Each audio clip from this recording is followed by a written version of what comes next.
Yan, hello sa inyo. Dito itetest natin yung paano mag-adjust no ng color intensity dito sa Canon G1010. Kasi ang karaniwang problema dal daw yung kulay itim. Ngayon, magtetest tayo dito. Magtetest ako dito sa computer. Ito yung aking itetest. Ngayon, itetest muna natin ng naka-default lang. Test lang natin ng naka-default. Yan. Test natin ng naka-default. Print. Tapos, palitan ko lang to ng printer, no? Dito na. Palitan ko ng printer dito. Canon G1010. More settings. Bond paper lang, no? Tingnan natin na standard. Plain. Gawin kong high. Tapos, letter. Bond paper lang to, Then, ayun. Color intensity. Dito yung color intensity. Yan, yung color intensity nandito. Manual tayo, then set. Pag nakita nyo, naka-zero lahat, no? Naka-default yung kanyang settings. Then, okay natin, okay. Print. Yan, default setting yan. Naka-zero lahat.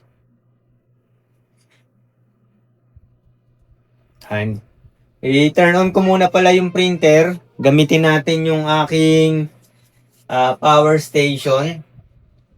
Turn on natin. Yan.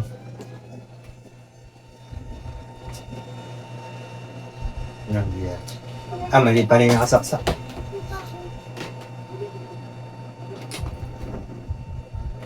Yan.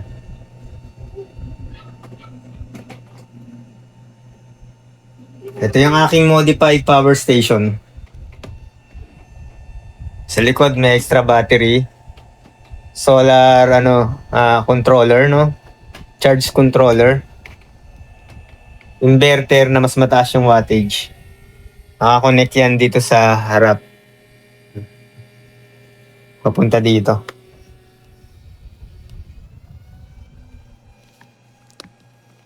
Antayin natin lumabas yung print out.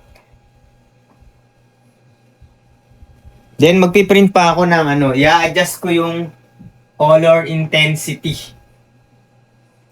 Print.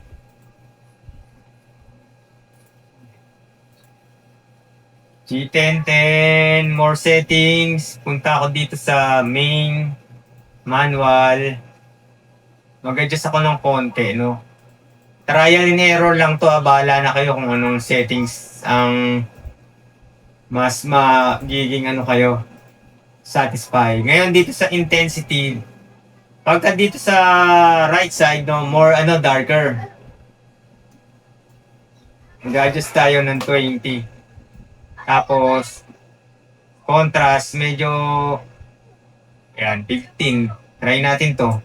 Ito for experimentation lang, na hindi ibig sabihin na yung sinet ko, yun na yung tama. Just pa ang konti. Hindi ibig sabihin na ito yung tama. Ngayon, kayo mag-experiment din kayo kung ano yung best para sa inyo. Yan. Ang ink pala na ginamit ko dito, no?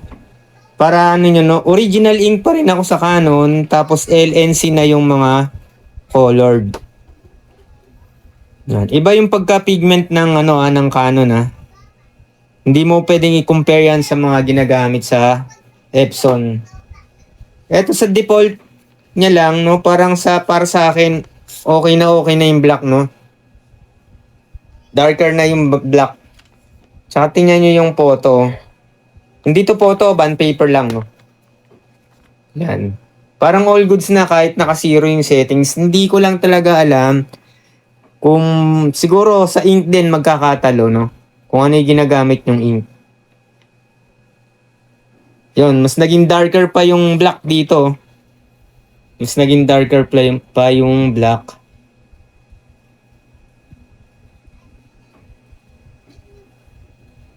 Konti lang yung adjustment ko, no?